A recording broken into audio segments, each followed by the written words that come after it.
Hello നമസ്കാരം. ഇന്ന് ഞാൻ ഉണ്ടാക്കാൻ പോകുന്നത് ഒരു പനീർ കറിയാണ്. പനീർ മസാല കറി. വളരെ ടേസ്റ്റാണിത്. അപ്പോൾ ചപ്പാത്തിക്കും ദോശയ്ക്കും ഒക്കെ കൂടെ ഇത് കൂട്ടി കഴിക്കാവുന്നതാണ്. അപ്പോൾ ഇതെങ്ങനെയാണ് ഉണ്ടാക്കണമെന്ന് നമുക്ക് നോക്കിയിട്ട് വരാം. ആദ്യം സ്റ്റൗ കത്തിച്ച് ശേഷം പാൻ വെച്ച് ഇത് ചൂടാകുമ്പോഴത്തേനും സൺഫ്ലവർ ഓയിൽ അത് ഒഴിക്കുക. നമുക്ക് ആവശ്യത്തിനുള്ള ഓയിൽ ഒഴിക്കാം. അതിനുശേഷം ഇഞ്ചി വെളുത്തുള്ളി പേസ്റ്റ് ഇത് ആദ്യം ഇടാം. കുറച്ച് കൂടുതൽ വേണം ഇഞ്ചി വെളുത്തുള്ളി പേസ്റ്റ്. ആദ്യം അതിടാം. അതിനുശേഷം നന്നായിട്ട് വഴറ്റാം. ഒന്ന് മൂത്ത് വരുമ്പോഴത്തേനും നന്നായിട്ട് വഴറ്റി ഒന്ന് മൂത്ത് വരുമ്പോഴത്തേനും 2 സവാള ആണ് ഞാനിവിടെ എടുത്തിരിക്കുന്നത്. 2 സവാള കൂടി ഇതിലിട്ട് വഴറ്റാം. നന്നായിട്ട് മൂത്തിട്ടുണ്ട്. ഇനി 2 സവാള ഇട്ട് 2 സവാള കൂടി ഇതിനകത്തിട്ട് നന്നായിട്ട് വഴറ്റാം. ഇത് സവാള അടിച്ചെടുക്കേണ്ടതാണ്, പേസ്റ്റായിട്ട് അടിച്ചെടുക്കണം നമുക്ക്. എന്നിട്ട് വേണം കറിയിലേക്ക് ചേർക്കാൻ. അപ്പം നന്നായിട്ട് കുറച്ച് ഉള്ളിയും കൂടെ ഉപ്പും കൂടെ ചേർത്ത് കൊടുക്കാം. കുറച്ച് ഉപ്പും കൂടെ ചേർക്കുമ്പോൾ നന്നായിട്ട് വഴണ്ട് വരും.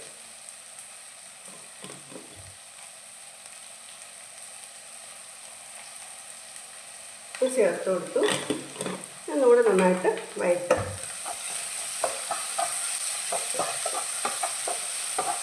അധികം വഴറ്റണ്ട, കാരണം നമുക്കിത് ഒന്ന് മണം മാറാൻ വേണ്ടി മാത്രം വഴറ്റിയാൽ മതി. ഇതൊരു നന്നായിട്ട് ഞാൻ നേരത്തെ വഴറ്റിയിട്ടുണ്ടായിരുന്നു. കാരണം ഞാൻ രണ്ടാമത് എടുക്കുന്ന വീഡിയോ ആണിത്. ആദ്യം എടുത്ത് കിട്ടിയിട്ടുണ്ടായിരുന്നില്ല. അപ്പോൾ ആദ്യം ഒന്ന് വഴറ്റി വെച്ചിരുന്നാണിത്. ഇതിപ്പോൾ നന്നായിട്ട് വഴറ്റിട്ടുണ്ട്. ഉണ്ടാവും ബ്രൗൺ നിറത്തിലായി. ഒത്തിരി വഴറ്റണ്ട, കാരണം ഇത് അടിച്ചിട്ട് അതിൻ്റെ ഒരു സ്മെല്ല് മാറാൻ വേണ്ടി മാത്രം നമ്മൾ വഴറ്റിയാൽ മതി. എന്നിട്ട് ഇത് മാറ്റി വയ്ക്കുക. ഇത് കുറച്ച് ചൂടാറാൻ വേണ്ടിയിട്ട് മാറ്റി വയ്ക്കുക. അതിനിടയ്ക്ക് നമുക്ക് മസാല ഉണ്ടാക്കണം. അപ്പോൾ മസാല ഉണ്ടാക്കാനായിട്ട് പാൻ വെച്ചു. അടുത്ത മസാല ഉണ്ടാക്കാനായിട്ട് പാൻ അടുപ്പിൽ വെച്ചു. അത് കഴിഞ്ഞ് ഇതറിയാലോ, ഗ്രാമ്പൂ, പട്ട, പിന്നെ നമ്മുടെ ഒരു ലീഫ് ഇല പോലത്തെ ഒരു ഫ്ലവർ പോലത്തെ ഒരു സാധനം ഉണ്ടല്ലോ, അതാണ് എൻ്റെ മെയിൻ ഇൻഗ്രീഡിയൻറ്റ്. ഇത് പിന്നെ കുറച്ച് കുരുമുളക്, ഒരു 4-5 കുരുമുളക്, പിന്നെ ഗരം മസാല, ഇതെല്ലാം ഇതിനകത്ത് ഇട്ടിട്ടുണ്ട്. എന്നിട്ട് ഇതൊന്ന് ഇട്ട് കൊടുക്കാം. എന്നിട്ട് ഇത് നന്നായിട്ട് വഴറ്റാം. ഒന്ന് ഫ്രൈ ആയി വരണം, അതുവരെ ഒന്ന് വഴറ്റാം. ഇതിൻ്റെ കൂടെ ഒരു 5-6 കുരുമുളകും കൂടി ഞാൻ ഇട്ട് കൊടുക്കുന്നുണ്ട്. ഇതൊന്ന് വഴണ്ട് വന്നിട്ടുണ്ട്, ഒന്ന് ഫ്രൈ ആയി വന്നിട്ടുണ്ട്. അപ്പോഴത്തേക്കിനും ഒന്ന് തീ നല്ലതായിട്ട് കുറച്ച് വെച്ചിട്ട് വേണം ഇതൊന്ന് മൂപ്പിച്ചെടുക്കാൻ. അതിനുശേഷം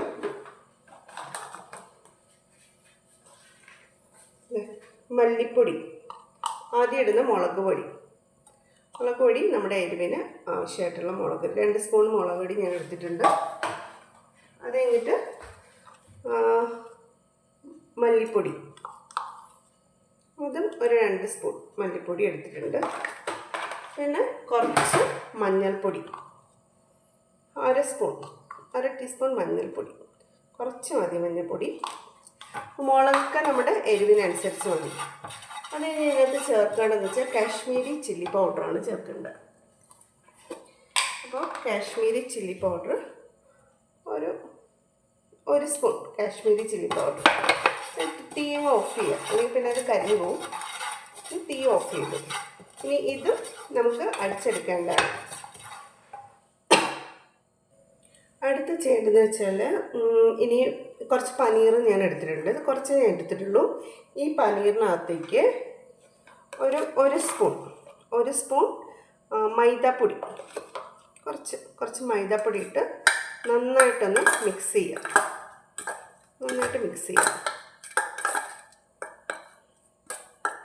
അതിനുശേഷം കുറച്ച് മാറ്റി വയ്ക്കുക. അതിനുശേഷം പാൻ അടുപ്പിൽ വെച്ചതിന് ശേഷം പാന് അടുപ്പിൽ വയ്ക്കുക. അതിനുശേഷം കുറച്ച് റിഫൈൻഡ് ഓയിൽ, സൺഫ്ലവർ ഓയിൽ ഒഴിക്കുക. കുറച്ച് മതി. ശേഷം ഇത് നന്നായിട്ട് ചൂടായതിനു ശേഷം ഈ പനീർ ഇതിനകത്തേക്കിട്ട് ഫ്രൈ ചെയ്യുക. നന്നായിട്ടൊന്ന് ഫ്രൈ ചെയ്തെടുക്കുക. ഒന്ന് ഫ്രൈ ചെയ്തെടുത്താൽ മതി.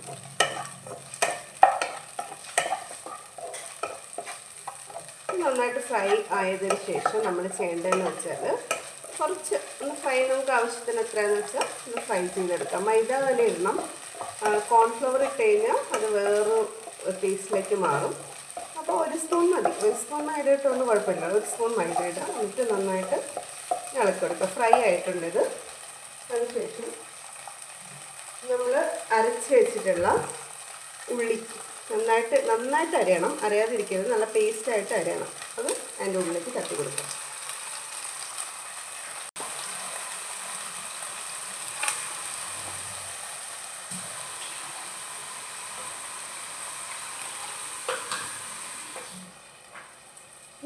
നന്നായിട്ടൊന്ന് ഇളക്കി കൊടുക്കണം.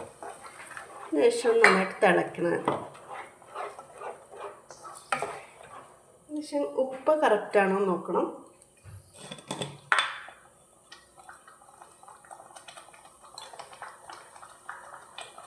ശേഷം കുറച്ച് ഉപ്പിട്ട് കൊടുക്കുക. ഇത് നന്നായിട്ട് തിളച്ചിട്ടുണ്ട്. അതിനുശേഷം നമ്മൾ അരച്ച് വെച്ചിട്ടുള്ള മസാല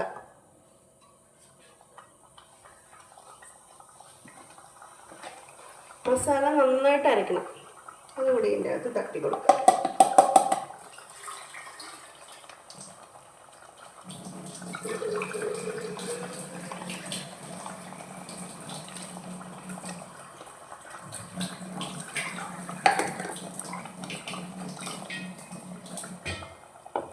ഇതിനകത്തേക്ക് തട്ടി കൊടുക്കുക. ശേഷം നന്നായിട്ട് ഇളക്കണം. നന്നായിട്ട് ഇളക്കി യോജിപ്പിക്കണം. എന്നിട്ട് ഇതിന് ഉപ്പൊക്കെ നോക്കണം എത്ര ഉണ്ടെന്നുള്ളത്. തിളച്ചതിന് ശേഷം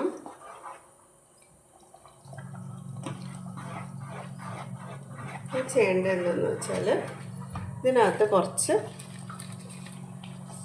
ഇത് രമ്പയില, ഈ രമ്പയില 2 പീസ് ഇതിനകത്തിട്ട് കൊടുക്കുക. ഇതാണ് അതിൻ്റെ നല്ല ടേസ്റ്റ് തരുന്നൊരു ഇൻഗ്രീഡിയൻ്റ് ആണ് ഈ രമ്പയില.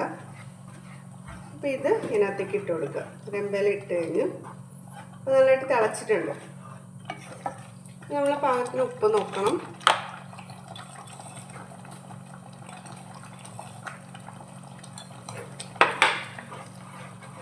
ഉപ്പൊക്കെ കറക്റ്റാണോ നോക്കണം. പാകത്തിന് ഉപ്പായിട്ടുണ്ട്. ഇനി ചെയ്യേണ്ടതെന്ന് വെച്ചാൽ കുറച്ച് പഞ്ചസാര, ഒരു ശകലം പഞ്ചസാര ഇട്ട് കൊടുക്കുക. ഈ പുളിപ്പൊക്കെ ഒന്ന് ഇതാവാൻ വേണ്ടിയിട്ട് ഒന്ന് ശകലം ഇച്ചിരി പഞ്ചസാര ഇട്ട് കൊടുക്കുക. അപ്പം നല്ലതായിട്ട് തിളച്ചിട്ടുണ്ട്. നന്നായിട്ട് തിളച്ച് നല്ല ഉപ്പൊക്കെ പാകത്തിനാണ്, തിളച്ചിട്ടുണ്ട്. ഇനി ചെയ്യേണ്ടതെന്ന് വെച്ചാൽ ലാസ്റ്റ് ചെയ്യേണ്ടതെന്ന് വെച്ചാൽ കുറച്ച് പാല്.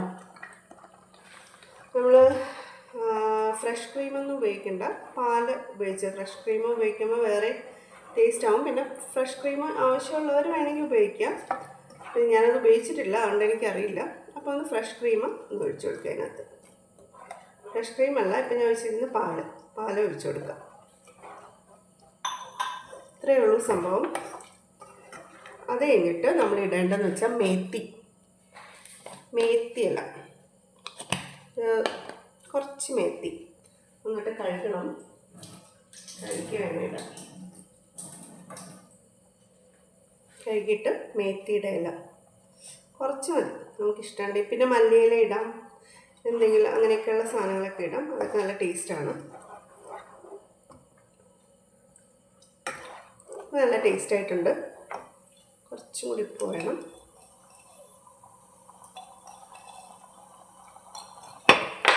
നല്ല ടേസ്റ്റായിട്ടുണ്ട്.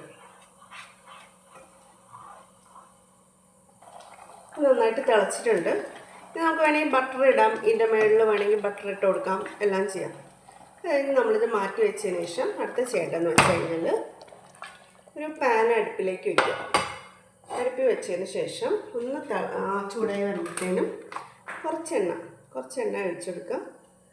അതിനുശേഷം ഇതിനകത്ത് വേണ്ട ക്യാപ്സിക്കം ആണ് കേട്ടോ, ക്യാപ്സിക്കം ഇടണം. അതിനുശേഷം കുറച്ച് സവാള, പിന്നെ ഒരു ടൊമാറ്റോ, ഇത് രണ്ടും കൂടി ഒന്ന് വഴറ്റണം.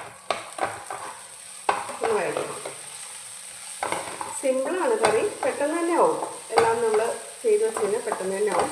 പിന്നെ ഇവിടെ ക്യാപ്സിക്കം വേണ്ടായിരുന്നു, പക്ഷേ എനിക്കിന്ന് എൻ്റെ കയ്യിൽ ഇപ്പോൾ ക്യാപ്സിക്കം ഇല്ല, അത് കാരണമാണ് ഞാൻ ഇടാത്തത്. ക്യാപ്സിക്കം ഇട്ടാൽ വേറെ ടേസ്റ്റാണ്, നല്ലൊരു ടേസ്റ്റാണ് വരുന്നത്. അപ്പോൾ ഒന്ന് ജസ്റ്റ് ഒന്ന് വഴറ്റിയതിന് ശേഷം, അധികം പുളി കൂടാനൊന്നും പാടില്ലല്ലോ, പുളിയൊക്കെ ഇഷ്ടമില്ലാത്തവർക്ക്. പുളി ഇഷ്ടമുള്ളവർക്കാണെങ്കിൽ കുറച്ചുകൂടി വഴറ്റിയിടാം, അതേ മതി. ശേഷം ഇതിൻ്റെ മുകളിലേക്ക് ഇട്ട് കൊടുക്കാം. ജസ്റ്റ് ഒന്ന് ഇട്ട് കൊടുക്കാം. അതിനുശേഷം നമുക്ക് ഈ കുട്ടികൾക്ക് കഴിക്കാൻ നല്ലതാണ് ഈ മാതളം, കുറച്ച് മാതളം അല്ല, ഇതും കൂടി ഞാൻ എൻ്റെ പുറത്തിട്ട് കൊടുക്കാം. നല്ല ടേസ്റ്റാണ് കേട്ടോ ഇത്. അപ്പോൾ ഇത്രയേ ഉള്ളൂ കറിയുടെ റെസിപ്പി. അപ്പോൾ എല്ലാവർക്കും ഇഷ്ടമായെങ്കിൽ ലൈക്ക് ചെയ്യുക, ഷെയർ ചെയ്യുക, പിന്നെ സബ്സ്ക്രൈബും കൂടെ ചെയ്യാൻ മറക്കരുത്. എന്തായാലും ഉണ്ടാക്കി നോക്കിയിട്ട് നിങ്ങൾക്ക് ഇഷ്ടമായെങ്കിൽ നിങ്ങൾ വന്ന് സബ്സ്ക്രൈബ് ചെയ്യണം പ്ലീസ്, എന്നെ സപ്പോർട്ട് ചെയ്യണം. അപ്പോൾ ഓക്കെ, ബൈ ബൈ.